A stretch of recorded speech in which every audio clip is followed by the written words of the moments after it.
钟有才今年74岁耶，目前还喺苗栗县荣幸客家采茶剧团嘅成员。16岁嘅时节就开始学戏，对大家角色亦拢係用心嘅投入，扮演乜嘅就唱乜嘅，而係將安尼嘅觀念教本學生嘅，希望客家戲劇做得有很多發揮嘅舞台，客家文化美事的傳承。政府也好，也係有乜嘅太極教育也好，支持客家戲，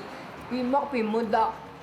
都要培養後生嘅。推動3分鐘，推下10年鼓，除去參加演出之外，仲有在玫瑰促進嘅培養客家戲曲人才，